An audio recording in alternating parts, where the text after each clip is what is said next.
Neste capítulo, estudaremos princípios envolvendo a concepção e projeto de retificadores com alto fator de potência, que permitem que a corrente drenada a partir da rede elétrica CA esteja em fase com a tensão de entrada e seja aproximadamente senoidal com baixo conteúdo harmônico. Para essa finalidade, usamos normalmente dois tipos de soluções. Soluções passivas, que empregam elementos passivos, como os capacitores, no caso de condições senoidais, para correção de fator de potência por meio do fornecimento de potência reativa, ou ainda filtros passivos sintonizados para a eliminação de harmônicas e consequente elevação de fator de potência. Essa solução normalmente apresenta elevada robustez, dado o fato que esses elementos apresentam elevadas dimensões e são resistentes a choques mecânicos, porém, esse tipo de solução não é capaz de se reconfigurar diante de uma mudança do panorama de carga.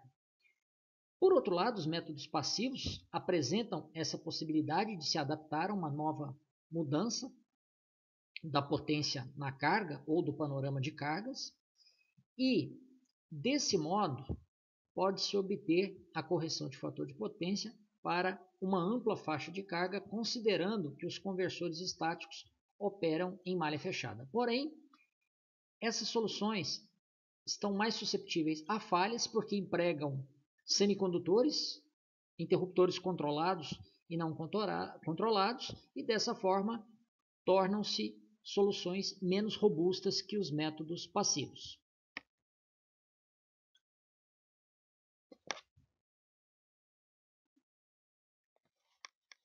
Dentre as soluções existentes para correção de fator de potência, temos soluções preventivas, que visam evitar o surgimento de harmônicas, e soluções corretivas, que visam eliminar componentes harmônicas que porventura existam no local de instalação. Dentre as soluções preventivas temos inserção de indutor em série com a fonte e também instalação de filtros passivos do tipo LC e, em termos de soluções ativas, os pré-reguladores de alto fator de potência, que são conversores estáticos destinados a permitir que a corrente drenada a partir da rede seja aproximadamente senoidal, e estes são objeto de estudo deste tópico. Em termos de soluções corretivas, temos a instalação de filtros sintonizados devidamente projetados a partir de medições realizadas no local de instalação e filtros ativos que visam eliminar o conteúdo harmônico da tensão e ou da corrente no local em que forem instalados. Os métodos ativos, como havíamos mencionado anteriormente, operam à base de conversores estáticos, utilizando malhas de controle devidamente projetadas, então são capazes de fornecer resposta dinâmica adequada e se readaptar a uma mudança do panorama de carga, porém não são tão robustos quanto os métodos passivos. Como vimos anteriormente, o grande vilão responsável pela distorção harmônica da tensão é a carga não linear, que é aquele tipo de carga que drena a partir da fonte de alimentação senoidal uma corrente não senoidal. E considerando o grande número de cargas eletrônicas, ou seja, cargas que requerem tensões CC conectadas simultaneamente aos sistemas elétricos, temos então um problema da injeção de correntes harmônicas bastante distorcidas, que porventura levam à distorção da tensão no ponto de acoplamento comum. Como havíamos mencionado anteriormente também, esses equipamentos, via de regra, empregam um retificador a diodos com filtro capacitivo na entrada, visando obter uma tensão CC de saída com baixa ondulação. Quanto maior for o capacitor, mais distorcida é a corrente. Então, no âmbito do estudo dos retificadores com alto fator de potência, a solução reside em inserir um estágio CCCC entre a ponte a diodos e o filtro capacitivo, visando assim realimentar tanto a tensão de saída quanto a corrente de entrada, aplicadas então a controladores existentes em um sistema de controle em malha fechada, visando não só obter uma corrente de entrada aproximadamente senoidal, mas também obter a regulação da tensão de saída CC, que deve permanecer aproximadamente constante. O conversor boost, provavelmente, a topologia mais popular empregada na correção de fator de potência. Apresenta característica de entrada de fonte de corrente, graças à presença do indutor de filtro em série com a fonte de tensão, e desta forma a corrente de entrada pode ser contínua ou descontínua, dependendo do tamanho do indutor e das condições de operação do circuito. Nesse conversor, a tensão de saída tem que ser maior do que o valor instantâneo da corrente de entrada. Como veremos mais adiante, no modo de condução contínua, é necessária uma malha de controle para impor uma corrente senoidal à entrada do conversor, mas no modo de condução descontínua, essa corrente de entrada seguirá naturalmente um envoltório senoidal. O conversor buck-boost permite obter uma tensão de saída maior ou menor do que a tensão de entrada, dependendo do valor da razão cíclica, porém a corrente de entrada é descontínua graças ao fato de o interruptor estar ligado ou desligado durante parte do período de comutação. Assim, para se obter uma corrente de entrada que seja contínua, é necessária a utilização de um filtro passa-baixa, tanto no modo de condução contínua quanto no modo de condução descontínua. Uma desvantagem do conversor buck-boost em relação ao conversor boost é o fato dos esforços de tensão e de corrente serem maiores.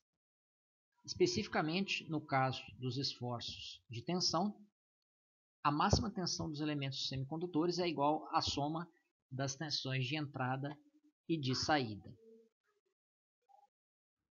O conversor buck também pode ser empregado na correção de fator de potência, mas com uma significativa desvantagem em relação ao conversor boost e ao conversor buck-boost. No conversor buck, que é um conversor abaixador, a tensão de entrada instantânea tem que ser maior do que a tensão de saída CC desejada.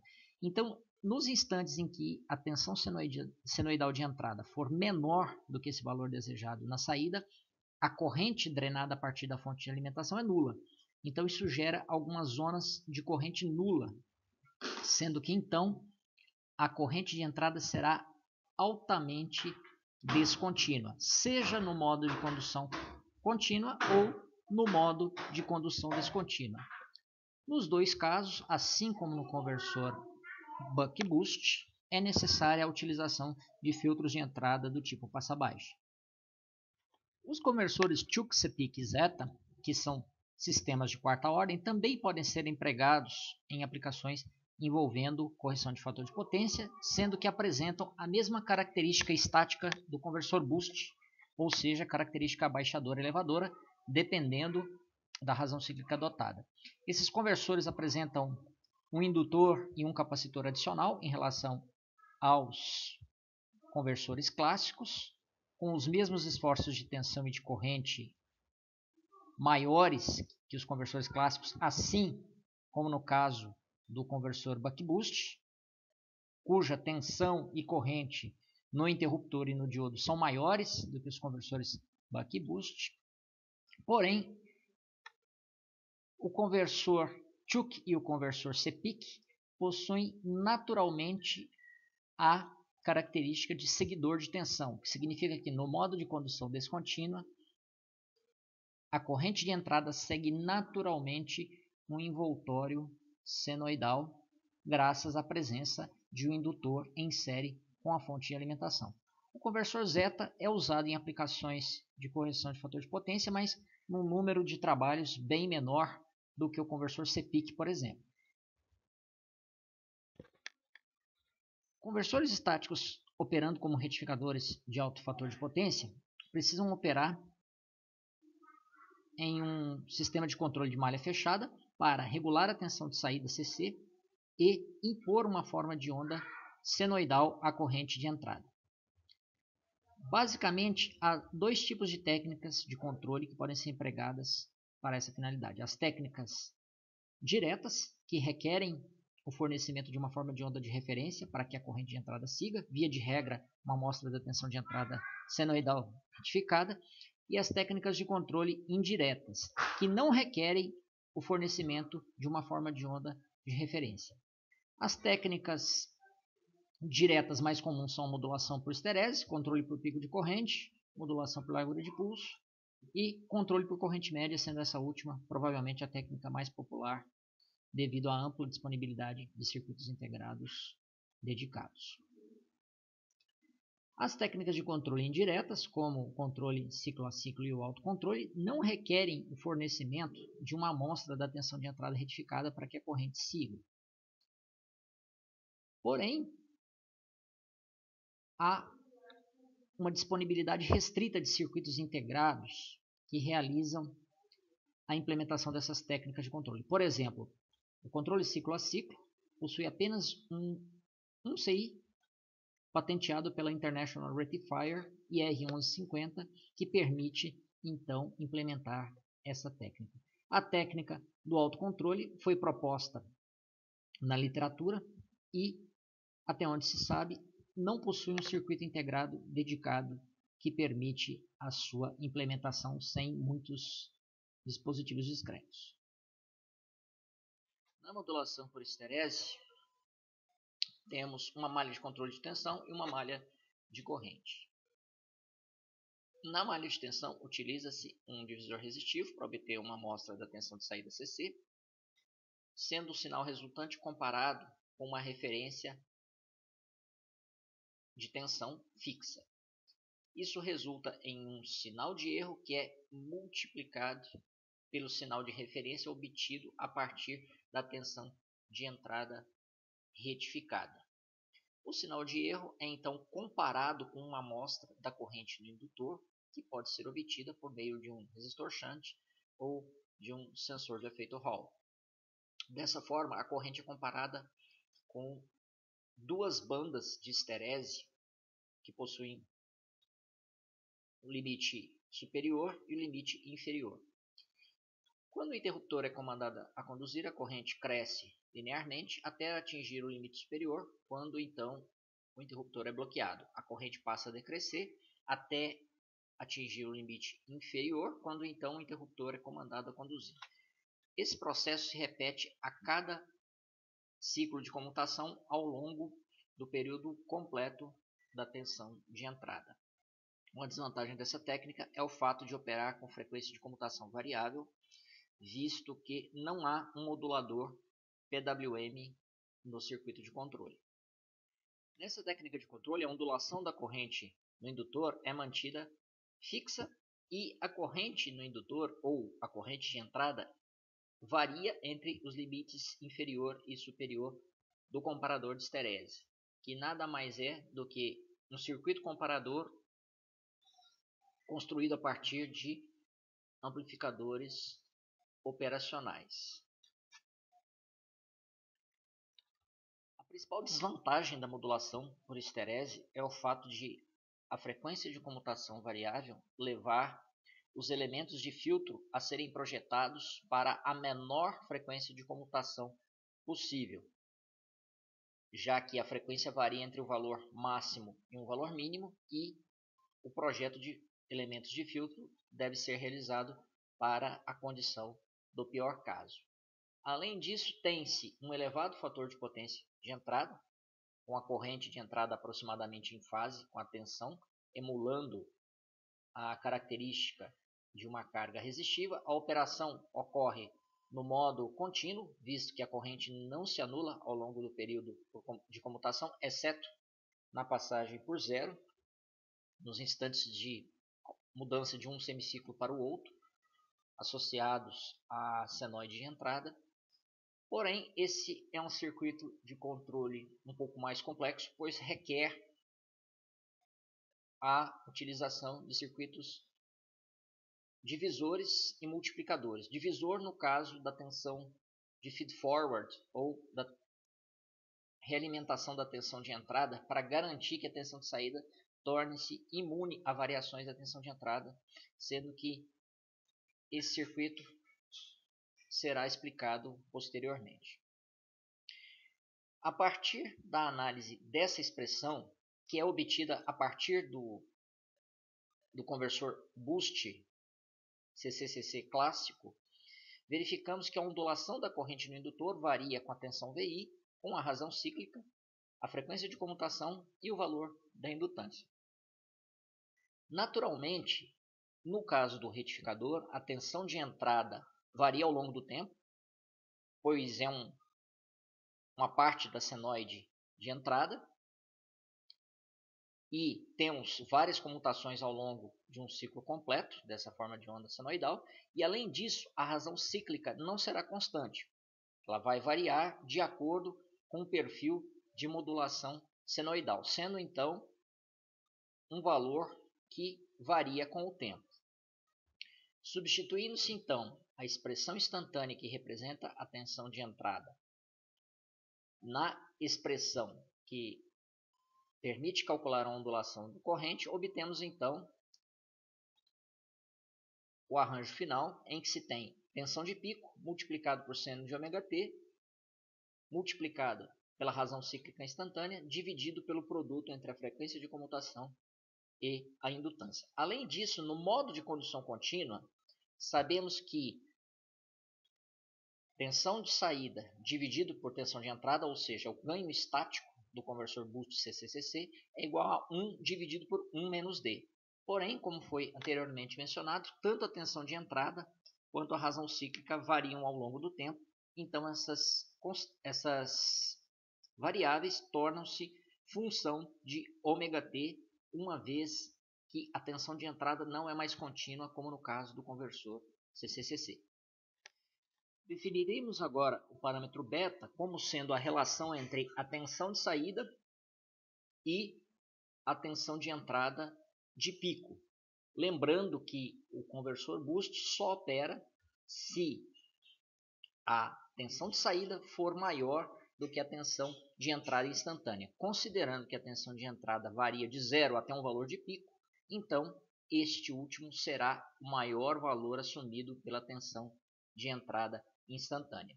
Substituindo-se o valor de beta na expressão anterior do ganho estático, obtemos então uma representação da razão cíclica constante em função do parâmetro beta e novamente verificamos que essa razão cíclica varia segundo um termo senoidal. Substituímos então a expressão da tensão de entrada instantânea e da razão cíclica instantânea na expressão do slide anterior, que representa a ondulação da corrente no conversor boost quando estiver operando com modulação por esterese. Dessa forma, é possível verificar como varia a frequência de comutação ao longo do tempo, isolando essa variável na expressão resultante. Constata-se então que a frequência de comutação varia em função de um termo seno e também um termo seno ao quadrado. E além disso, essa expressão está dependendo de valores absolutos, tensão de pico, ondulação da corrente no indutor boost e também da indutância de filtro do conversor. Esses parâmetros são definidos em projeto, porém é possível representar essa expressão de forma normalizada, de forma semelhante à representação em PU, para que seja possível realizar uma análise que é válida para qualquer ponto de operação. Então, divide-se a expressão da frequência de comutação em função do tempo por este termo, que é VI de pico, dividido por ondulação vezes a indutância de filtro, resultando então apenas no termo associado a seno e seno ao quadrado de ômega-t. Podemos então plotar as duas expressões da razão cíclica instantânea e da frequência de comutação, que também varia instantaneamente, em função de ômega-t, que é o ângulo associado à variação da senoide de entrada, e também em função do parâmetro beta. Novamente, beta é uma relação entre a tensão de saída e a tensão de entrada instantânea. Então, beta igual a 1 significa que tensão de saída CC é igual à tensão de entrada de pico. Mas é claro que qualquer valor de beta pode ser obtido, teoricamente, para o conversor boost. Então, esses dois gráficos mostram que, primeiramente, a razão cíclica varia segundo um perfil senoidal, sendo que as curvas são semelhantes a duas parábolas de concavidade voltada para cima e idênticas para cada um dos semiciclos, de 0 a 180 graus e de 180 a 360 graus.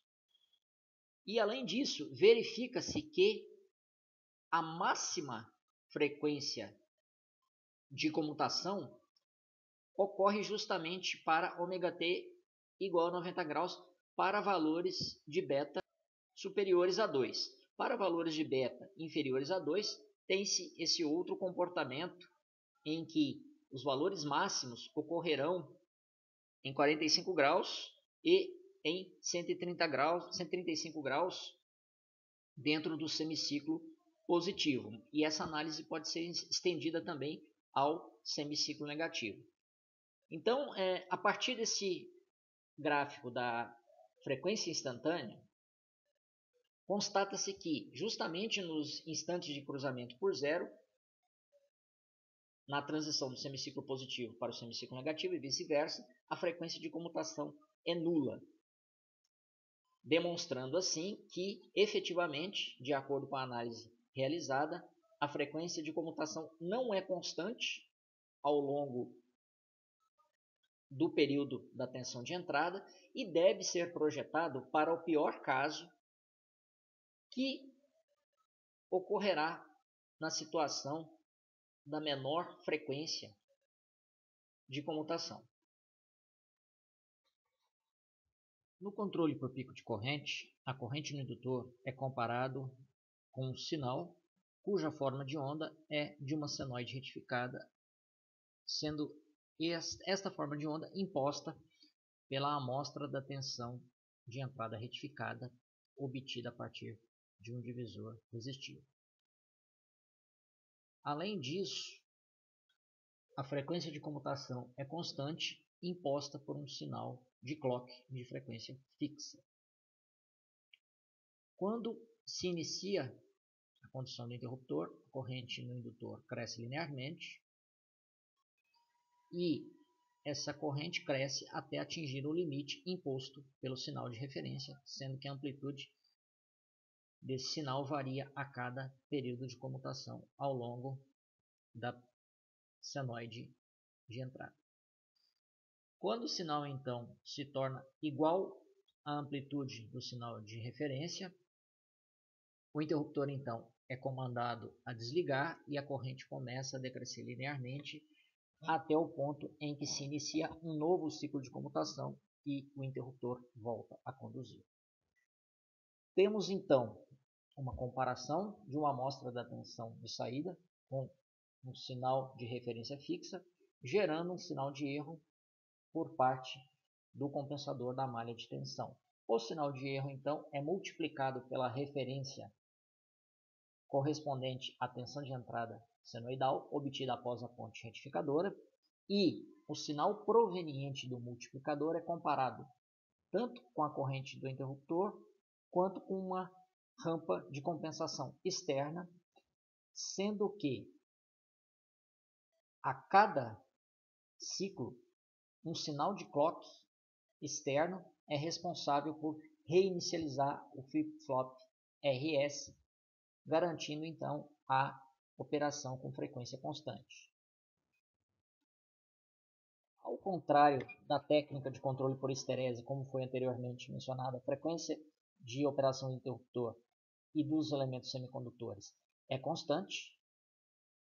Ao contrário da técnica de controle por corrente média que veremos na sequência, não há necessidade de projeto de um amplificador para malha de corrente, de forma semelhante à modulação por esterese. Obtém-se ainda um elevado fator de potência de entrada e a operação ocorre no modo de condução contínua, porque a corrente do indutor não se anula ao longo do período da senoide, com exceção da passagem por zero. E há necessidade de utilização de sensor de corrente para medir a corrente no indutor, sensor para obter uma amostra da tensão de saída, pode ser um sensor de tensão ou um simples divisor resistivo, além de multiplicadores que são necessários para a implementação do circuito de controle em malha fechada. Na técnica de controle por corrente média, temos duas malhas de controle, uma malha de controle de tensão, uma malha de controle de corrente, por sua vez associadas a dois compensadores que devem ser devidamente projetados. A tensão de saída é amostrada por meio de um divisor resistivo. Essa amostra é comparada com um sinal de tensão de referência fixa, gerando um sinal de erro multiplicado pela referência senoidal retificada, obtida a partir da tensão de entrada amostrada após a ponte de Ohms. O sinal de saída do multiplicador é então comparado com a amostra da corrente no indutor por meio de um compensador, gerando um segundo sinal de erro que é comparado com uma moduladora do tipo dente de serra de frequência fixa. Assim, o interruptor é acionado ou bloqueado ao longo do período de comutação, sendo que quando o interruptor é acionado, a corrente cresce linearmente, quando o interruptor é bloqueado, a corrente decresce linearmente. Dessa forma, a corrente de entrada ou a corrente no indutor oscila em torno de um valor médio, justificando o nome dado a essa técnica. No controle por corrente média, há uma malha, chamada de malha de feed-forward, que garante que a tensão de saída permaneça imune a variações na tensão de entrada. Essa malha é implementada por meio de um filtro passa-baixa de dois polos, sendo que na entrada dessa malha é aplicada uma amostra da tensão de entrada retificada.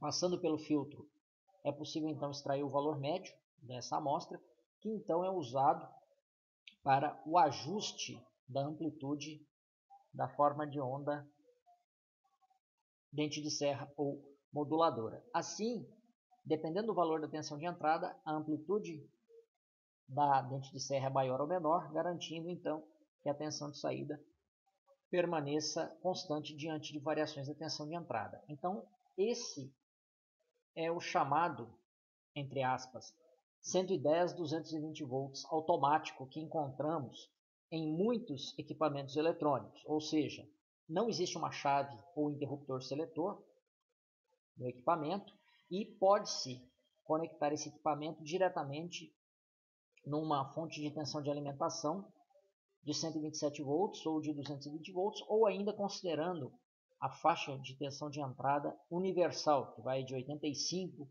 até 270 volts RMS. Essa técnica de controle se tornou altamente popular em virtude da ampla disponibilidade de circuitos integrados dedicados para sua implementação, sendo que é necessário adicionar poucos elementos associados ao CI para implementar essa técnica. Um exemplo de circuito integrado bastante popular é o circuito UC3854, fabricado pela Unitrode, embora seja um projeto antigo, ainda é bastante utilizado atualmente. Ainda existem outros circuitos integrados fabricados por fabricantes diversos.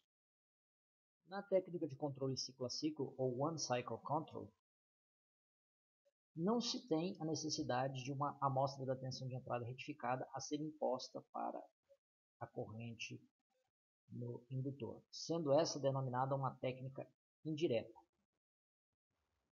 Temos uma malha de tensão que compara uma amostra da tensão de saída com uma referência fixa, gerando um sinal de erro. Como essa malha é muito lenta, o sinal de saída do compensador, da malha de tensão, é praticamente constante e pode ser empregado como entrada de um integrador que será responsável por fornecer uma rampa, ou seja, um sinal correspondente a uma reta linear, por sua vez comparado com uma amostra da corrente no indutor.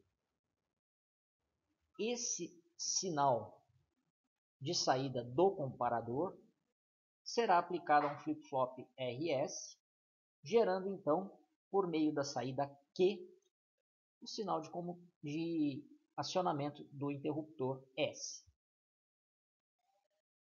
A cada ciclo de comutação, o flip-flop é reiniciado por meio de um sinal de clock externo, sendo que a saída Q barra é usada para reinicializar o integrador a cada ciclo de comutação. Então, essa também é uma técnica de controle que emprega frequência de comutação constante, graças a esse sinal de clock. Novamente, essa é uma técnica de controle que permite obter operação em modo contínuo com elevado fator de potência de entrada, sendo que a corrente de entrada não sofrerá influência de distorção do sinal da tensão de alimentação, o que porventura pode levar a um maior conteúdo harmônico, como no caso das modulações por histerese, por controle de pico de corrente e corrente média. Além disso, esse é um circuito de controle mais simples que os anteriores, pois não há necessidade de multiplicadores e divisores. A única empresa que detém os direitos de patente de um CI exclusivo é International Rectifier, que disponibiliza o CI IR1150, especialmente dedicado à implementação dessa técnica, sendo necessários então poucos elementos externos discretos. A técnica chamada autocontrole também não depende de uma referência a ser imposta para a corrente no indutor. Porém, ela não emprega um integrador reinicializável e é de mais fácil implementação por meio de controle digital do que o controle ciclo a ciclo, visto que não depende de um integrador reinicializável. Então, temos uma comparação de uma amostra da tensão de saída com a tensão de referência fixa, gerando um sinal de erro. Esse sinal de erro, então, é somado com a amostra da corrente no indutor e, então, comparado com um modulador PWM de frequência fixa, no intuito de gerar o sinal de comando do interruptor. Nesse caso, em vez de termos um sinal de clock para inicializar e reinicializar um flip-flop, temos uma moduladora ou uma dente de serra de frequência fixa que pode ser obtida facilmente a partir de um circuito oscilador. Então, há menores esforços computacionais quando se implementa essa técnica empregando microcontroladores como PICs e DSPs. Dentre as características da técnica denominada autocontrole, pode-se citar o fato de se ter um elevado fator de potência de entrada, sem a necessidade de impor uma forma de onda de referência para que a corrente no indutor a siga, sendo essa uma técnica direta. Além disso, o sistema de controle é mais simples do que no caso do controle ciclo a ciclo, porque não é necessário nenhum flip-flop e nem mesmo um integrador reinicializável, tornando então a implementação digital dessa técnica bem mais atraente. As técnicas de controle anteriormente explicadas consideram que o conversor boost opera em modo de condução contínua, ou seja, naquela condição em que a corrente de entrada ou a corrente no indutor de filtro não se anula ao longo do ciclo de comutação. Porém, é possível utilizar o conversor boost operando em modo de condução descontínua, sendo que aí temos duas vantagens imediatas. A primeira delas é o fato de o indutor de filtro necessário ser muito menor. A segunda é o fato de não ser necessária uma malha de corrente para o controle da corrente no indutor, visto que essa corrente, ao longo do período da senoide de entrada, seguirá um formato senoidal naturalmente. Então, em modo de condução descontínua, o conversor boost apresenta a característica de seguidor de tensão, tornando o projeto do circuito de controle mais simples. Além das duas vantagens anteriormente citadas, temos o fato de que, graças à existência da terceira etapa em que tanto o diodo quanto o interruptor estão bloqueados, o interruptor controlado entra em condução sob corrente nula, contribuindo para a redução das perdas por comutação no circuito. Porém, também há desvantagens associadas à implementação do conversor operando em modo de condução contínua. A primeira delas é um aumento dos esforços de corrente, tanto no diodo quanto no interruptor, porque a corrente a cada ciclo apresenta uma elevada ondulação, que vai de 0 até um valor máximo, e dessa forma isso provoca o aumento do valor eficaz da corrente no elemento semicondutor. Além disso, existe o fato de que o ganho estático depende da carga, ou seja, variando-se a potência de saída, varia-se também a tensão de saída. Essa expressão apresentada no slide é obtida a partir do conversor CCCC, operando em modo de condução descontínua, mas pode ser usado como uma referência para entender o funcionamento, do conversor em modo de condução descontínua. Então, não só o tamanho do indutor influencia a entrada do conversor em modo de condução contínua e descontínua, mas também outros parâmetros, como a variação da tensão de entrada, a variação da razão cíclica, a frequência de comutação e a corrente na carga. Vamos agora analisar a operação do conversor boost no modo de condução descontínua, tentando entender a característica de seguidor de tensão. Primeiramente, vamos representar o conversor boost por um modelo simplificado, lembrando que a fonte de entrada CC em série com um indutor pode ser representado por uma fonte de corrente, se esse indutor for grande o suficiente e considerarmos que a variação da corrente no indutor é desprezível. Além disso, o capacitor, em paralelo com a resistência de carga, se for um capacitor muito grande, pode ser considerado como uma fonte de tensão. Daí o conversor boost tem característica de fonte de corrente na entrada e fonte de tensão na saída.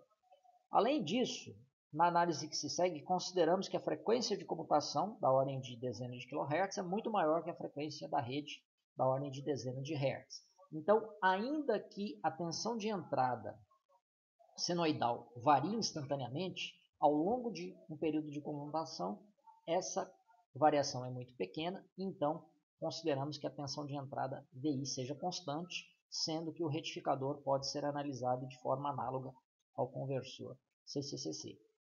Quando o interruptor entra em condução, a corrente no indutor cresce de 0 até um valor máximo, sendo que uma equação bastante simples pode ser empregada para a análise desse circuito.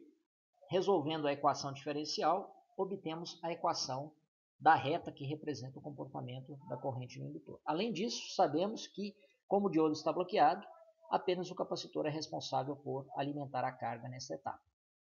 Na segunda etapa, temos o bloqueio do interruptor e a entrada em condução natural do diodo DB, que se torna polarizado em função da mudança da tensão, da polaridade da tensão no indutor de filtro. Temos então a carga do capacitor de saída com uma tensão equivalente à soma de VI e a tensão no indutor, sendo que então esta equação diferencial será obtida. VI é igual a indutância de filtro vezes taxa de variação da corrente no indutor em relação ao tempo, mais a tensão de saída, que é a tensão no capacitor de filtro. É possível, então, resolver esta equação diferencial, constatando-se, então, que a reta decrescente, que representa o comportamento da corrente no indutor nessa etapa, é obtida por uma expressão bastante simples, que é uma função do primeiro grau. Essa corrente no indutor decresce até se anular num determinado instante ao longo do período de comutação. Isso significa que toda a energia existente no campo magnético do indutor foi transferida para a carga. Após a descarga completa do indutor, temos apenas o capacitor em paralelo com a carga, sendo que esse capacitor se descarregará e tanto o diodo quanto o interruptor permanecerão bloqueados. Veja que nessa etapa não há transferência de energia da fonte para a carga. No modo de condução descontínua existe a terceira etapa em que tanto o diodo quanto o interruptor estão bloqueados e dessa forma a carga é alimentada exclusivamente pelo capacitor de saída. Naturalmente, ao longo do período de comutação, a corrente no indutor se anula. É possível determinar o intervalo de tempo em que a corrente no indutor decresce do valor máximo até zero, na segunda etapa, de acordo com essa expressão. Verifica-se que o intervalo de tempo TD varia de acordo com o comportamento da tensão de entrada instantânea senoidal. Por meio da análise das formas de onda que definem o funcionamento do conversor boost CCCC em modo de condução descontínua, é possível determinar a amplitude da corrente no indutor, ou seja, o seu valor máximo. Porém, no caso do retificador boost, a tensão de entrada varia instantaneamente, definida segundo um envoltório senoidal. Assim, pode-se obter essa expressão que permite calcular o valor máximo da corrente no indutor para cada período de comutação ao longo do período da senoide. Lembrando que a frequência de comutação é muito maior do que a frequência da tensão de entrada. Assim, pode-se demonstrar matematicamente que a expressão que permite calcular a indutância crítica depende de um parâmetro denominado IN, que também pode ser obtido por essa expressão apresentada no slide. Então, para garantir que o conversor opere em modo de condução descontínua, a indutância de filtro deve ser menor do que aquele valor determinado para a indutância crítica. Se o valor da indutância de filtro for maior do que da indutância crítica, haverá pontos ao longo do período da senoide de entrada nos quais o conversor boost operará em modo de condução contínua. Então, conforme a expressão determinada para a variação da amplitude da corrente no indutor, verifica-se que esse perfil de variação segue um envoltório senoidal. Dessa forma, o envoltório da corrente no indutor estará contido dentro de um envelope senoidal e, portanto, não é necessário projetar uma malha de controle para a corrente ou mesmo um compensador, como no caso da técnica de controle de corrente média. Será apenas necessário projetar a malha de tensão que regula o valor da tensão de saída CC em um valor constante. Então, no modo de condução descontínua, como foi anteriormente mencionado, a corrente do indutor seguirá naturalmente um envoltório senoidal, não sendo necessária uma malha de controle ou mesmo um compensador para essa finalidade. A corrente no indutor se anula a cada intervalo de comutação e dessa forma é necessário empregar um filtro passa-baixa de entrada para que a corrente extraída a partir da rede se torne contínua, com baixo conteúdo harmônico. Outra preocupação com a operação no modo de condução descontínua é que os níveis de interferência eletromagnética são maiores do que no modo de condução contínua e, dessa forma, há a preocupação com questões de compatibilidade eletromagnética. Esse diagrama de blocos mostra, então, que é necessário apenas realimentar a tensão de saída por meio do sensor resistivo, comparando-a com uma tensão de referência, sendo que um sinal de erro provocará, então, uma mudança na ação de controle, visando regular a tensão de saída. No modo de condução contínua, um conversor apresenta a característica de corrente no indutor que nunca se anula ao longo do período de comutação. O retificador boost também pode operar no modo de condução contínua, sendo que nesse caso é necessário utilizar um indutor de filtro maior do que aquele empregado na condução descontínua. Porém, os esforços de corrente tornam-se menores porque os valores de pico das correntes nos semicondutores também serão menores e, além disso, teremos menos problemas relacionados à interferência eletromagnética. Porém, o sistema de controle em malha fechada torna-se mais complexo. Como vimos para o caso da corrente média, é necessário projetar dois compensadores, um para a malha de tensão, visando regular a tensão de saída, e outro para a malha de corrente, visando impor um envoltório senoidal no intuito de se obter elevado fator de potência de entrada. No modo de condução contínua, o conversor boost CCCC possui duas etapas de operação e também o retificador boost apresentará tais etapas, considerando que a tensão de entrada varia instantaneamente segundo um padrão senoidal. Para a análise que se segue, considere-se também que a frequência de comutação é muito maior do que a frequência da rede, a frequência da tensão de alimentação CA, e dessa forma a tensão de entrada pode ser considerada constante ao longo do período de comutação, variando muito pouco, então a análise do retificador é semelhante àquela realizada para o conversor CCCC.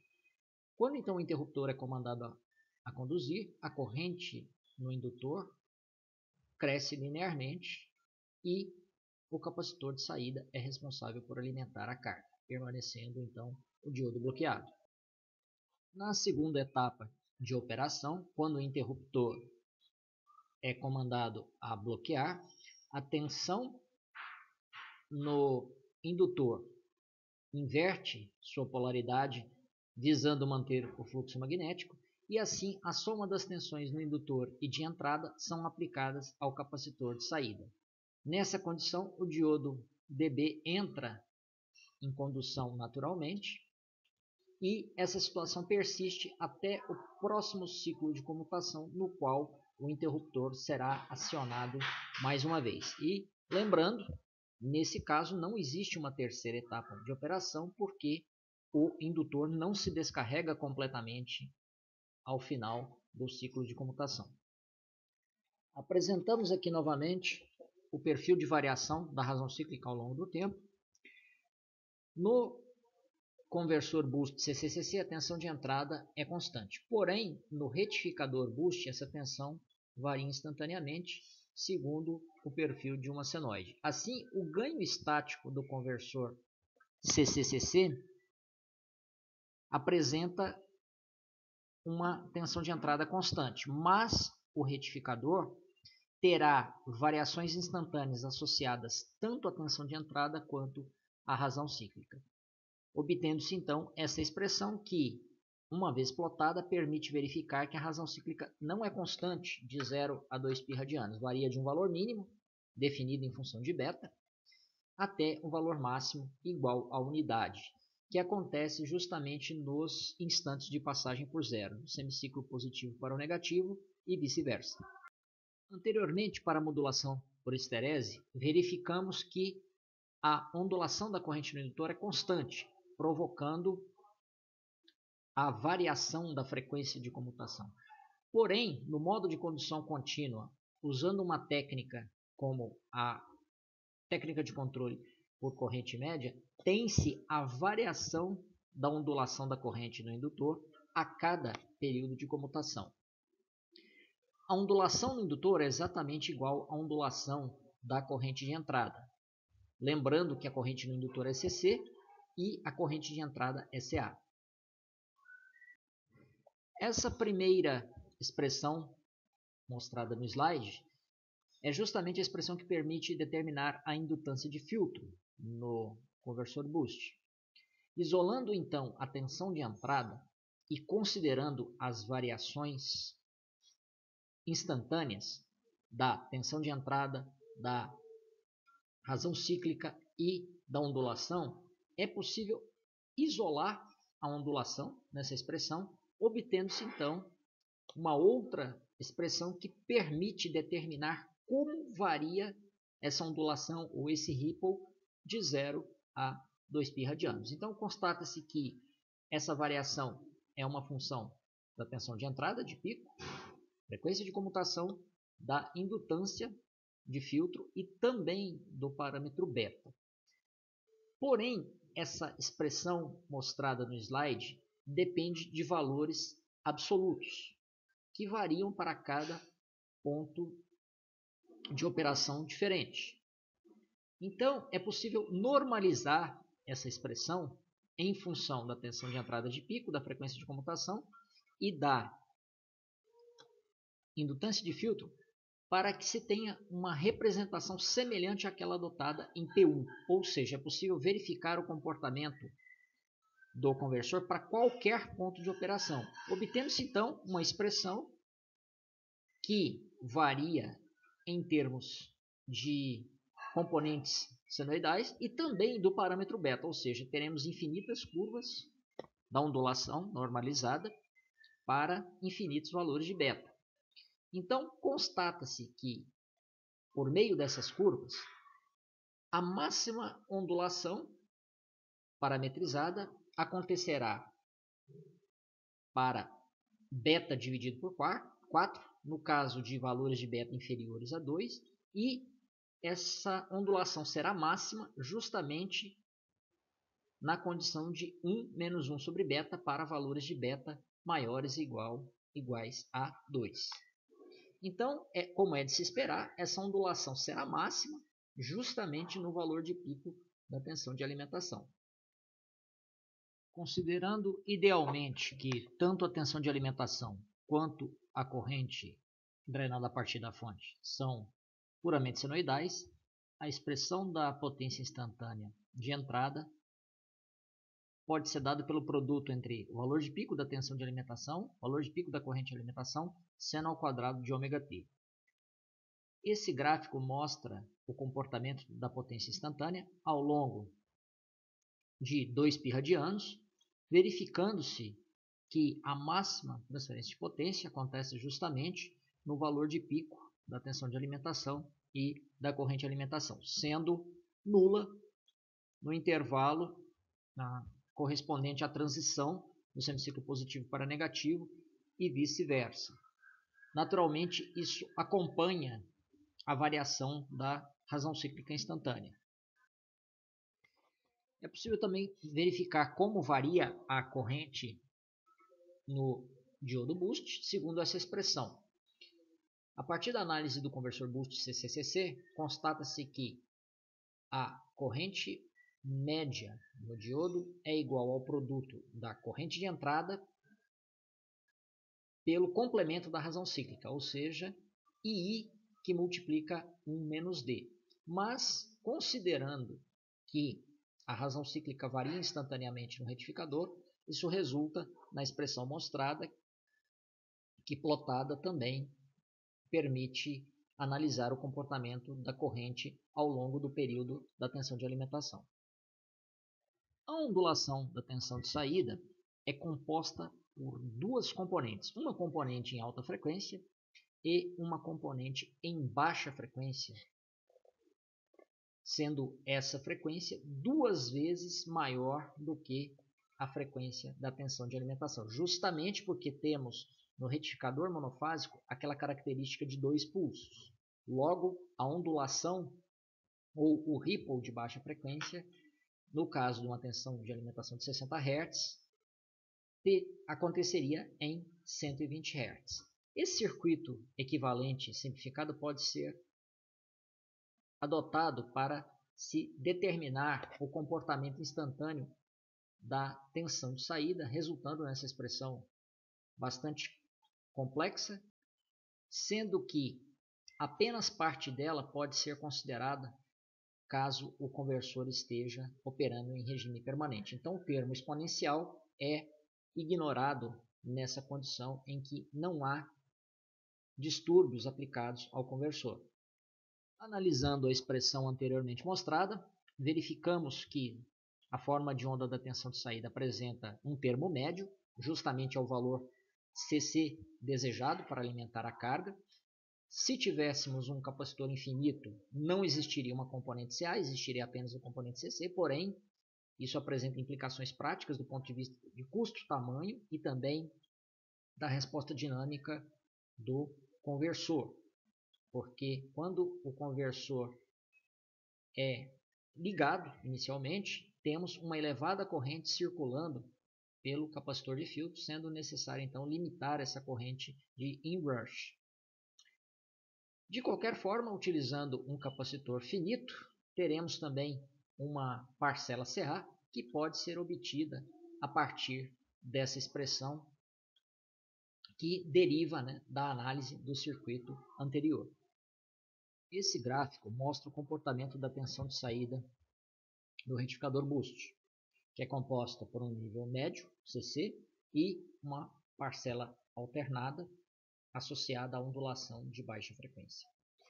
No caso do projeto do capacitor de filtro do retificador boost, tem-se preocupação com a ondulação de baixa frequência, que, uma vez reduzida, garantirá também que a ondulação de alta frequência também seja minimizada. Então, no conversor CCCC boost, a capacitância de filtro necessária será muito menor que aquela utilizada no retificador boost, considerando aproximadamente as mesmas especificações de projeto, visto que no retificador boost o capacitor é especificamente projetado para a atenuação da ondulação numa frequência de 100 Hz ou 120 Hz, dependendo da frequência da tensão de alimentação.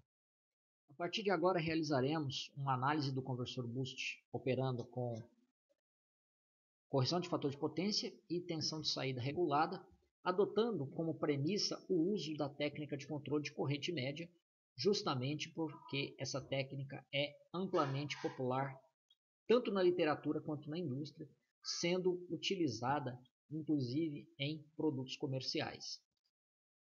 Então, nesse diagrama, temos a realimentação da tensão de saída, sendo que essa amostra é comparada com uma tensão de referência. A malha de tensão gera um sinal de erro, que deve ser multiplicado pela tensão de entrada retificada, fornecendo-se então um sinal de referência para a corrente do indutor. Tem-se então na malha de corrente a comparação do sinal de referência gerado anteriormente com uma amostra da corrente no indutor, que é obtida por um resistor shunt ou por um sensor de efeito Hall. O sinal de erro proveniente da malha de corrente é então comparado com uma dente de serra de frequência fixa, gerando então os pulsos de acionamento para o interruptor controlado.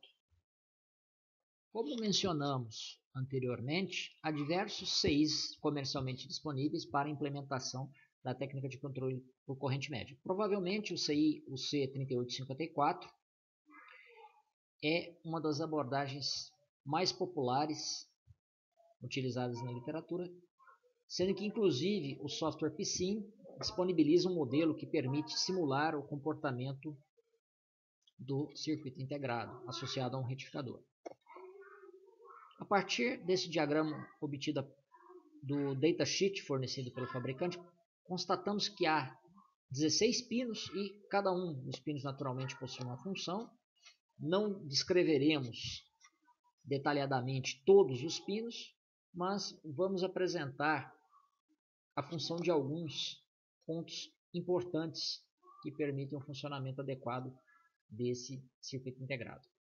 Começando pelos pinos 12 e 14, temos os resistores R7 e o capacitor CT, por sua vez associados a um oscilador responsável por determinar a frequência fixa de comutação de operação do retificador boost. Entre os pinos 7 e 11, temos os resistores RVF e o capacitor CVF.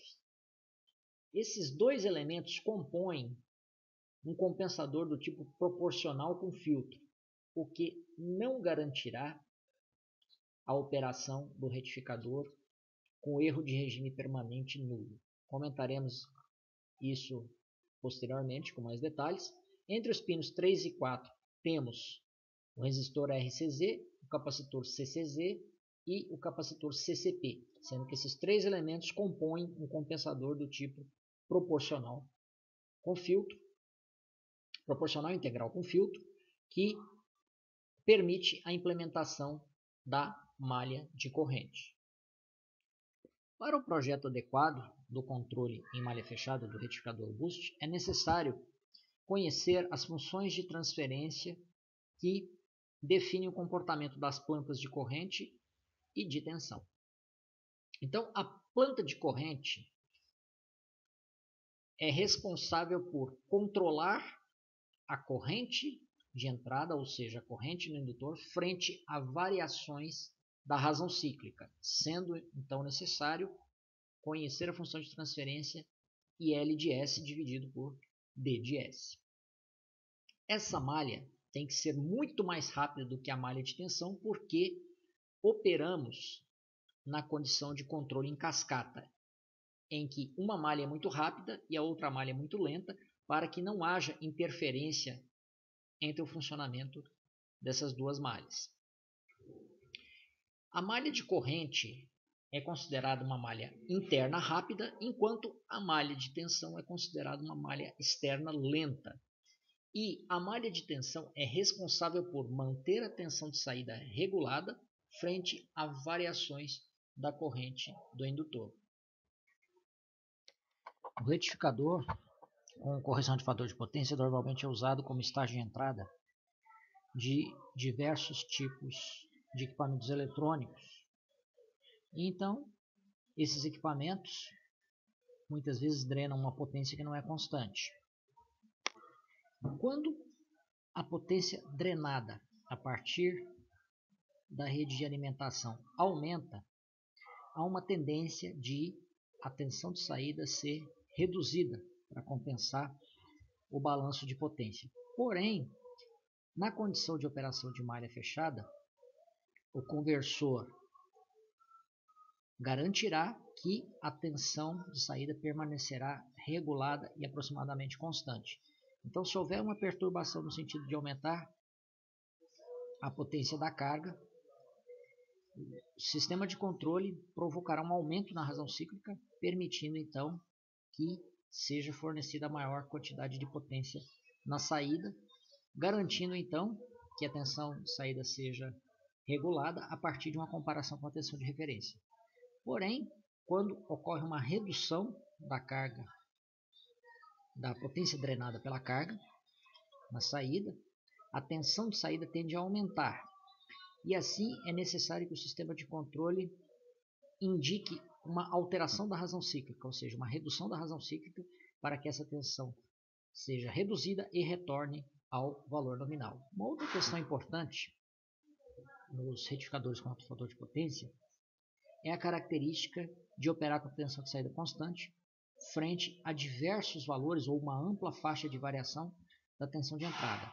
Conhecemos o termo 110-220 volts automático, que nada mais é do que a capacidade do retificador poder ser conectado em qualquer rede elétrica em 127 ou 220 volts.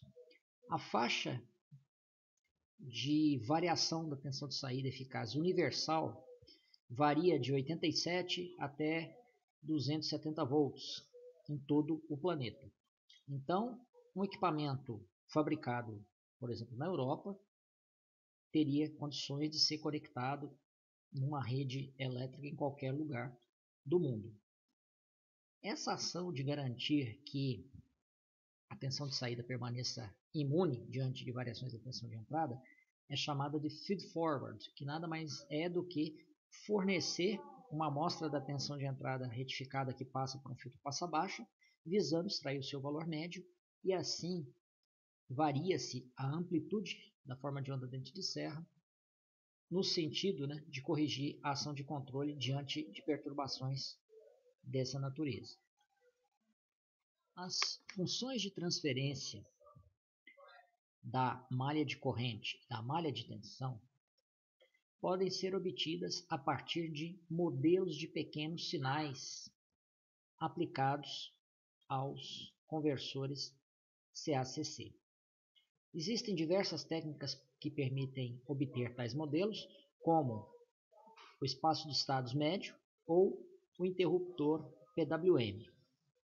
Neste trabalho, adotamos o interruptor PWM por ser uma abordagem mais simples que permite a análise do conversor simplesmente do ponto de vista de um circuito elétrico, empregando as leis de Kirchhoff das tensões e das correntes, sem a necessidade de trabalhar com operações matriciais, como no caso da modelagem por espaço de estados. Então, este artigo, publicado em 1990, fornece a metodologia empregada na obtenção de modelos de pequenos sinais de conversores CCCC. Mas, como mencionamos anteriormente, a tensão de entrada varia muito pouco ao longo do ciclo de comutação se a frequência de comutação for muito maior do que a frequência da rede. Assim, o mesmo modelo do conversor CCCC é válido também para o retificador. O diagrama de blocos que representa a malha de corrente mostra que é necessário conhecer a função de transferência da planta de corrente que relaciona a corrente no indutor e a razão cíclica. Aplicando-se o interruptor PWM ao conversor, é possível obter essa função de transferência, mas o procedimento de obtenção dessa expressão não será demonstrado e pode ser reproduzido a partir da consulta ao artigo mencionado anteriormente. Constata-se por meio da expressão que a função de transferência reflete a linearização da operação do conversor em torno de um ponto de operação específico. Isso quer dizer que o modelo de pequenos sinais não é válido para qualquer ponto de operação definido, ou seja, para cada condição de operação haverá um valor diferente que representa o conversor. Tem-se então que essa função de transferência depende estritamente das condições de projeto em termos da resistência de carga, ou seja, da potência de saída, da capacitância de filtro, da indutância de filtro, da tensão de saída e também da razão cíclica. Essa é uma malha de controle rápida que está associada à variação da razão cíclica de um valor mínimo até a unidade, de acordo com o gráfico mostrado anteriormente, que representa a variação instantânea da razão cíclica de 0 a 2 π radianos. O slide anterior mostra um modelo mais completo para a representação do conversor. Porém, esse modelo pode ser simplificado de forma significativa, de acordo com essa expressão mostrada nesse slide. Isso é possível principalmente porque o comportamento dos dois modelos é praticamente o mesmo em altas frequências, nas quais se tem a operação da malha de corrente que é rápida e possui uma ondulação de alta frequência associada à corrente do indutor. Logo, para o projeto do compensador da malha de corrente, pode-se considerar essa representação simplificada sem prejuízo para o sistema de controle. No projeto da malha de corrente, representada por esse diagrama de blocos, é necessário considerar não apenas a planta, mas as funções de transferência do compensador, do modulador e também do sensor de corrente. Pode-se demonstrar que a função de transferência do modulador PWM é simplesmente o inverso da amplitude pico a pico da forma de onda dente de serra ou triangular portadora, que define a frequência de comutação. Além disso, como os sensores de corrente podem empregar sensores do tipo resistor shunt ou mesmo sensores de efeito Hall, sendo que esses últimos possuem maior custo. Dependendo do tipo de sensor adotado, a função de transferência que deverá ser utilizada é diferente. Para o caso do resistor shunt, tem simplesmente o produto de uma constante pela resistência, e para o caso do sensor de efeito Hall, deve-se considerar também o ganho do sensor ou a relação de transformação, dependendo do modelo a ser utilizado. Nas simulações realizadas com o software PSIM, deve-se considerar apenas o ganho associado à amostra de corrente como sendo a representação da função de transferência HI de S. O modelo médio de pequenos sinais obtidos a partir do interruptor PWM não contempla a ondulação em alta frequência que surge em virtude da operação dos elementos semicondutores. Assim, pode-se incorporar uma função de transferência HE de S que considera a existência de dois zeros no semiplano direito, inseridos de forma proposital justamente para testar a robustez da planta e assim incorporar o efeito da comutação em alta frequência na malha de corrente. A função de transferência de laço aberto sem compensação corresponde ao produto das funções de transferência da planta, ou seja, a função de transferência que relaciona a corrente no indutor e a razão cíclica, o ganho do sensor de corrente, o modulador PWM e a função de transferência HE de S utilizada para testar a robustez da planta. Deve-se ressaltar que o controlador da malha de corrente é responsável por impor uma forma de onda de referência à corrente do indutor, que nesse caso é a senoide de entrada retificada, amostrada justamente após a ponte retificadora na entrada do conversor. Considerando que a malha de corrente é rápida, ou seja, possui uma elevada frequência de cruzamento de ganho unitário, pode-se adotar um compensador do tipo proporcional integral com filtro, sendo que o filtro é representado pelo capacitor C2, visando eliminar ruído de alta frequência. Esse compensador apresenta dois polos e um zero. Um dos polos é alocado na origem, visando justamente garantir que o erro de regime permanente seja o mais próximo possível de zero, e o polo restante e o zero podem ser escolhidos de forma oportuna, sendo que há diversas formas de se alocar esses polos, e também abordaremos essa questão nos próximos slides. A frequência de cruzamento de ganho unitário deve ser menor ou igual a 1/4 da frequência de comutação. Há várias formas de alocar o zero e o polo do compensador PI com filtro. Pode-se empregar o fator K, visando obter uma dada margem de fase, ou pode-se também adotar o critério descrito na sequência. O zero deve estar alocado a uma frequência pelo menos uma década abaixo da frequência de cruzamento de ganho unitário, visando compensar a influência da função de transferência HE de S, que visa testar a robustez da planta. Um dos polos é naturalmente alocado na origem do plano complexo, promovendo então uma redução do erro em regime permanente, e o outro polo pode ser alocado na metade da frequência de comutação, justamente visando cancelar um dos zeros da função de transferência HE de S. Uma vez projetado o controlador da malha de corrente, é necessário multiplicar sua função de transferência pela função de transferência de laço aberto, sem compensação, visando verificar se a função de transferência de laço aberto com compensação apresenta a frequência de cruzamento de ganho unitário e também a margem de fase desejadas. Deve-se ressaltar que, em torno da frequência de cruzamento, a taxa de decrescimento da curva de ganho deve ser o mais próximo possível de menos 20 decibéis por década, que é o comportamento do sistema de primeira ordem naturalmente estável. Então, aqui temos o exemplo de três curvas. A curva 1, a função de transferência da margem de corrente não compensada. A curva 2, pontilhada, que é a função de transferência do compensador.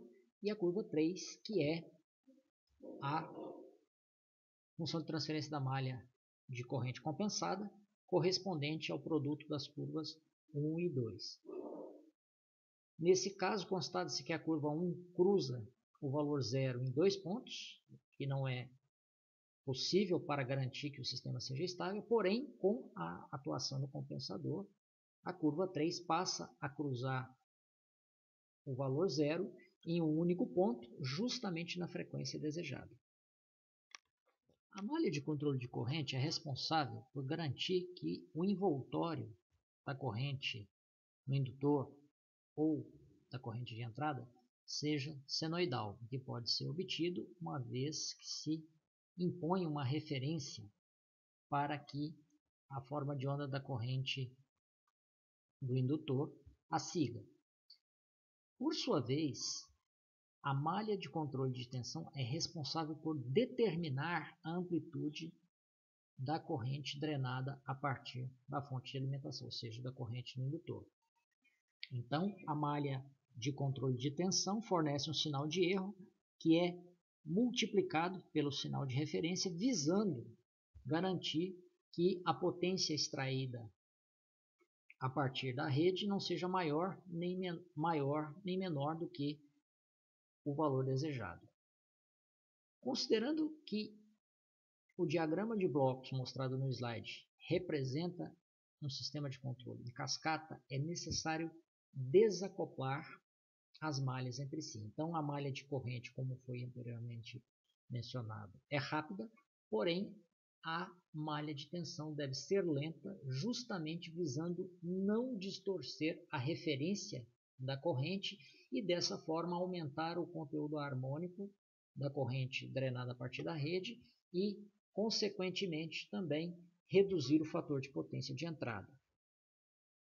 Pode-se obter um modelo de pequenos sinais que permite obter a função de transferência da tensão de saída em relação à corrente de entrada, empregando-se a modelagem por espaço de estados ou mesmo o modelo do interruptor PWM, sendo essa última escolha mais simples, pois permite a inclusão ou exclusão de modelos parasitas, permitindo também obter de forma simples e direta as funções de transferência, empregando meramente as leis de Kirchhoff das tensões e das correntes, ou seja, uma análise estritamente focada em circuitos elétricos. Primeiramente, considere-se o capacitor de filtro de saída ideal, obtendo-se então a função de transferência de primeira ordem. Novamente, constata-se que o modelo resultante não é capaz de representar a operação do conversor boost em qualquer ponto de operação. Na verdade, o modelo de pequenos sinais é linearizado para um ponto de operação específico. Quando se considera a resistência série incorporado ao capacitor de filtro de saída, verifica-se então o surgimento de um zero no semiplano esquerdo. Então, muitas vezes é importante considerar a presença desse elemento parasita, sobretudo em condições de projeto nas quais é necessário utilizar capacitores eletrolíticos que possuem valores significativos de resistência séria. Então, considerando a presença desse elemento parasita, consegue-se contornar problemas que possam ocorrer no circuito de controle, contemplando então um projeto mais adequado do compensador da malha de tensão. A malha externa de tensão, então, é composta pelos seguintes blocos mostrados no diagrama. A planta, que está associada à função de transferência da tensão de saída em relação à corrente no indutor, o sensor de tensão, o compensador da malha de tensão e toda a malha de corrente devidamente compensada. Ressalta-se que a malha de corrente é interna, enquanto a malha de tensão é externa. Começamos pelo elemento sensor, que pode ser um mero divisor resistivo. Deve-se ressaltar que o ganho do sensor de tensão deve ser determinado com base na tensão de referência adotada e na tensão de saída desejada. Por exemplo, no caso do CI 3854, essa tensão de referência interna é estabelecida em 7,5 volts, mas este valor pode mudar de um tipo de CI comercial para outro. Então, a representação do ganho do sensor de tensão justamente é o ganho associado a um divisor resistivo convencional.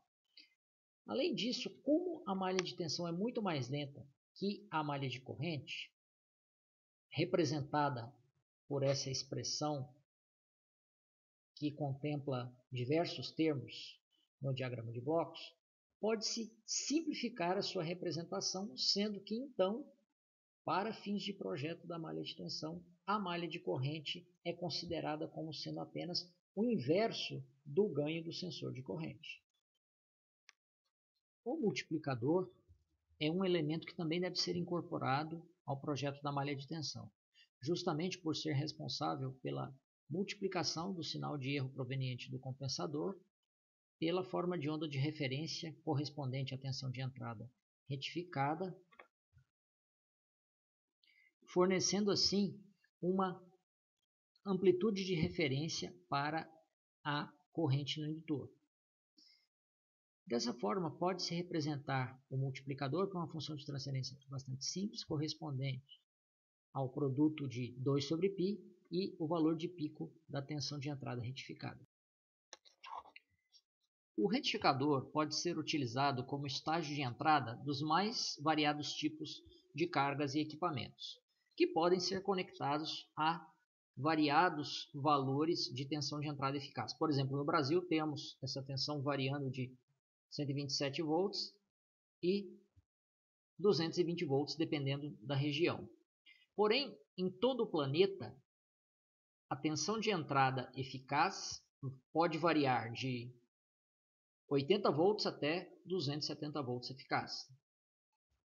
Assim, um equipamento comprado em um dado país pode ser conectado a uma rede elétrica de qualquer outro país se for incorporado ao retificador a malha de feed-forward, que nada mais é uma malha com caráter antecipativo que consiste em obter uma amostra da tensão de entrada retificada, aplicá-la a um filtro passa-baixa de 2 polos, visando eliminar a componente alternada o máximo possível, e dessa forma provocar uma variação na amplitude da dente de serra associada ao oscilador, que gera então os pulsos de acionamento do interruptor. Assim, ainda que haja variações da tensão de entrada, a tensão de saída será propriamente regulada. Esse então é o circuito que representa a malha de feed-forward. Temos na entrada a tensão VI', que é a amostra da tensão de entrada retificada, e na saída dessa malha uma tensão VFF igual a 1,414, justamente correspondente ao raiz de 2 associado ao valor de pico da senoide de entrada. É possível calcular os componentes dessa malha utilizando expressões fornecidas no datasheet do CI UC 3854 e não detalharemos esse processo aqui. Assim, a função de transferência da malha de tensão não compensada é composta pela planta de tensão, que relaciona a tensão de saída frente a variações da corrente no indutor, o ganho do sensor de tensão, o ganho do multiplicador, a função de transferência, que representa a malha de corrente compensada, que foi representada de forma simplificada nos slides anteriores, e a tensão de saída da malha de feed-forward. O datasheet do CI UC 3854 recomenda a utilização de um compensador do tipo proporcional com filtro, que não apresenta um polo alocado na origem e assim levará à existência de um erro de regime permanente diferente de zero, o que significa que a tensão de entrada variará ainda que pouco quando houver também a variação da potência de saída.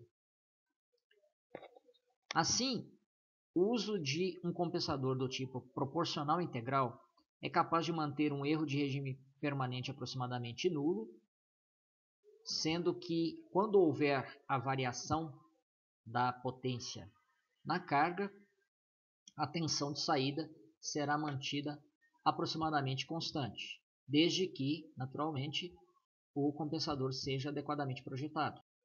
A frequência de cruzamento de ganho unitário dessa malha deve ser menor que 1/4 da frequência da ondulação de baixa frequência, ou seja, 1/4 de 120 Hz igual a 30 Hz. Quer dizer que essa malha de tensão é lenta se comparada à malha de corrente, comparando-se as frequências de cruzamento das duas malhas. Quanto menor a frequência de cruzamento da malha de tensão, mais lenta será a resposta diante de um eventual degrau de carga. Há várias formas de se projetar o compensador, sendo que uma estimativa conservativa consiste na alocação de polos e zeros utilizando o critério de cancelamento, ou seja, o primeiro polo está naturalmente na origem, o segundo polo cancelará o zero da função de transferência de laço aberto sem compensação e o zero do compensador alocado próximo ao polo que existe na função de transferência de laço aberto sem compensação da malha de tensão. Dessa forma, obtém-se o comportamento próximo de um sistema de primeira ordem em torno da frequência de cruzamento. Esses diagramas de Bode mostram justamente isso. A curva 1 trata-se da função de transferência não compensada. A curva 2 trata-se do compensador e a curva 3 mostra que o sistema foi adequadamente compensado, sendo que a frequência de cruzamento é ali próxima a 20 Hz. Além do sistema de controle, é importante projetar adequadamente os componentes do estágio de potência, justamente porque as especificações desses elementos têm influência direta nas funções de transferência das plantas de corrente de tensão e, consequentemente, na sintonia adequada dos respectivos controladores. A indutância de filtro, naturalmente, é uma função da tensão de entrada, da frequência de comutação e da ondulação da corrente no indutor. Naturalmente, aumentando-se a frequência de comutação, reduz-se o valor da indutância de filtro, porém isso tem impacto direto nas perdas de comutação. A ondulação da corrente parametrizada é uma função do parâmetro beta e pode ser determinada de acordo com as expressões previamente apresentadas. A capacitância de filtro deve ser projetada tendo-se em mente a atenuação da ondulação de baixa frequência, existente em 2 vezes a frequência da rede, e também devemos lembrar que quanto maior a capacitância de filtro, menor a ondulação. Por outro lado, isso tem impacto direto na dinâmica do conversor, principalmente durante a partida, quando o capacitor está descarregado, então tem-se um caminho de baixa impedância. Quanto maior esse capacitor, maior será a corrente de inrush do conversor boost. Além disso, constata-se pela análise do conversor boost CCCC que o valor médio da corrente no interruptor, considerando uma baixa ondulação de até 20% do valor médio da corrente de entrada, pode ser calculada por essa expressão correspondente ao produto entre razão cíclica vezes a corrente de entrada. Além disso, temos o fato de que a razão cíclica varia no tempo e também a corrente de entrada varia no tempo. Substituindo-se a expressão da razão cíclica instantânea e da corrente de entrada instantânea na expressão mostrada no slide anterior e integrando o resultado de 0 a π radianos, é possível calcular a expressão que permite determinar a corrente média no interruptor, considerando o envoltório de baixa frequência. Da mesma forma, pode-se adotar uma análise semelhante para determinar o valor da corrente eficaz a partir da análise do conversor boost CCCC. Além disso, o esforço de tensão no interruptor corresponde ao máximo valor da tensão dreno source quando ele estiver bloqueado, que é igual ao valor médio de tensão de saída mais a ondulação. É necessário determinar também os esforços de tensão de corrente no diodo boost e nos diodos da ponte retificadora. Para isso é necessário calcular valores médio e eficaz das correntes, considerando o envoltório de baixa frequência, e também a máxima tensão instantânea nesses elementos semicondutores. Verifica-se que no diodo do boost a máxima tensão é igual à tensão de saída, somada à ondulação, e nos diodos da ponte retificadora a máxima tensão é igual ao valor de pico da tensão de entrada. Vamos falar rapidamente sobre algumas topologias de retificador do tipo boost que visam melhorar as características do conversor boost convencional mostrado nesse slide.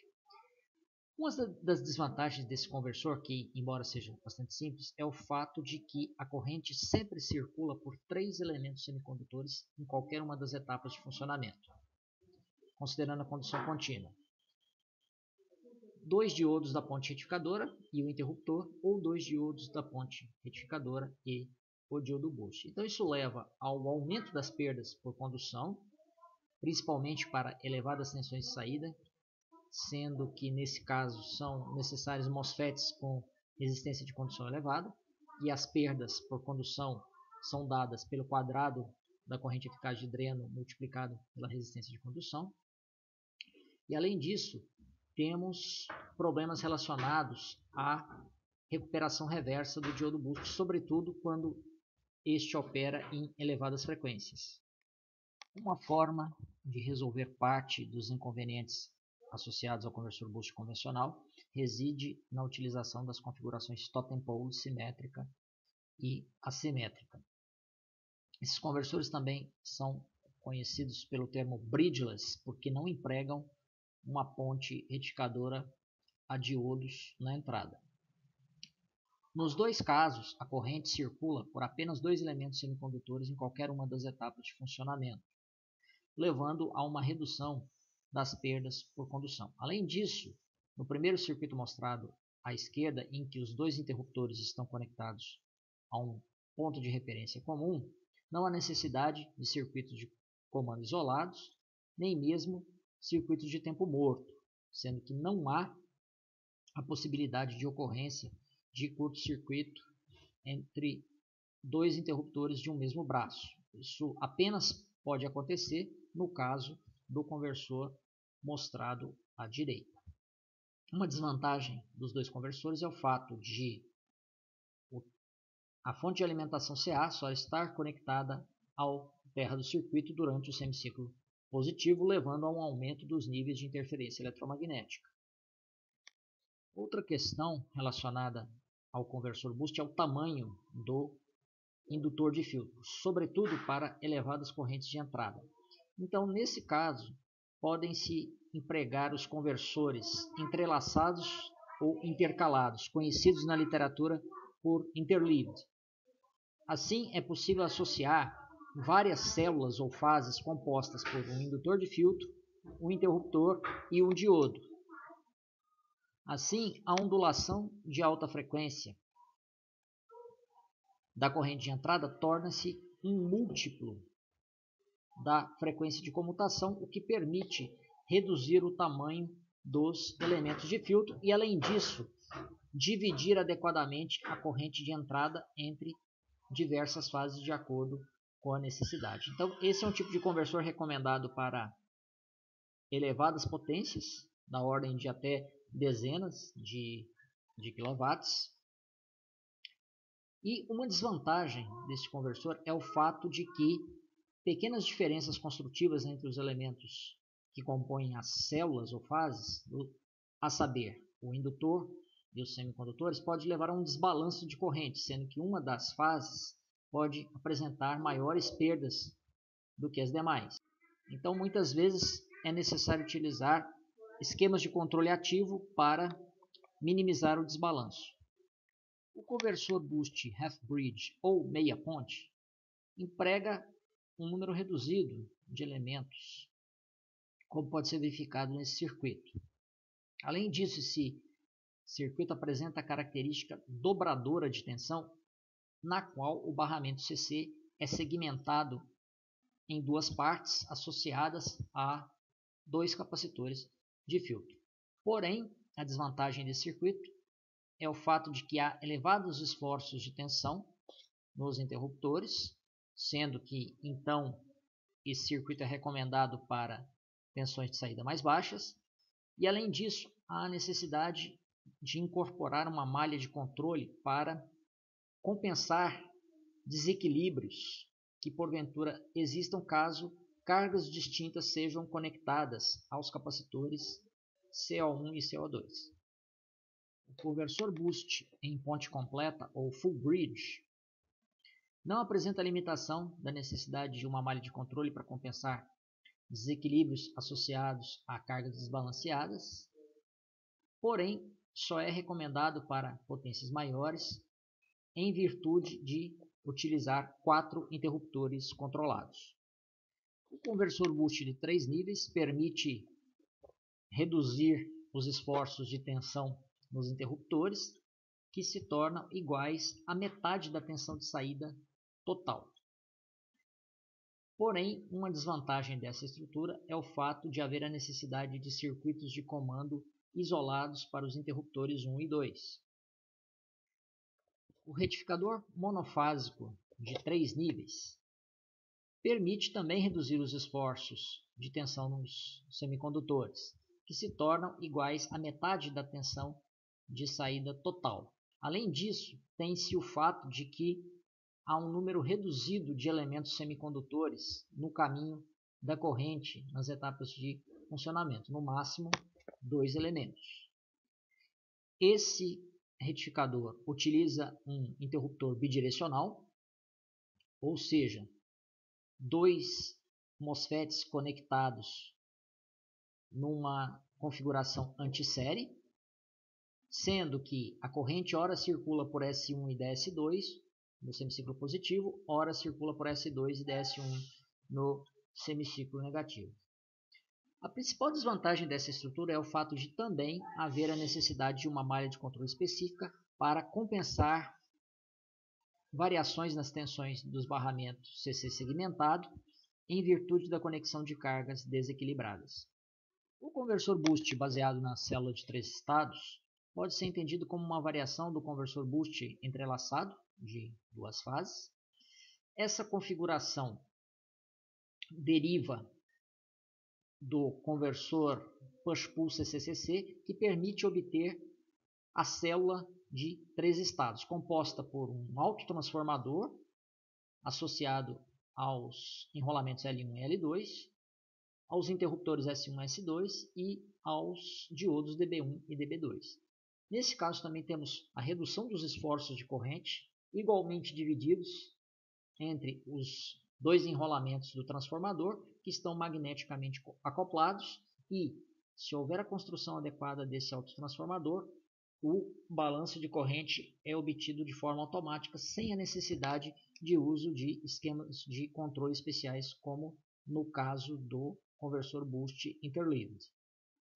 Mas nesse caso também nós temos sempre 3 elementos semicondutores no caminho da corrente e, além disso, essa é uma configuração adequada apenas para potências maiores, visto que requer um maior número de elementos semicondutores. Uma outra variação da estrutura anterior é mostrada aqui, na qual se empregam 2 células de comutação do tipo 3 estados. Isso permite obter fluxo de potência bidirecional. O circuito de comando dos interruptores é simplificado, pois todos os interruptores estão conectados a um nó comum. Além disso, nós temos a redução do tamanho dos elementos de filtro. Porém, essa é uma estrutura que conta com um elevado número de componentes no estágio de potência. Já nesse ponto, temos um retificador dobrador baseado na célula de 3 estados, que permite não só reduzir os esforços de tensão nos elementos semicondutores, como também reduzir os esforços de corrente, visto que a corrente de entrada se divide em 2 ramos. Temos todas as vantagens anteriormente mencionadas associadas à célula de comutação de 3 estados. Porém, nesse caso, temos 2 interruptores bidirecionais que não estão conectados ao mesmo nó de referência e assim é necessário o uso de circuitos de comando isolados.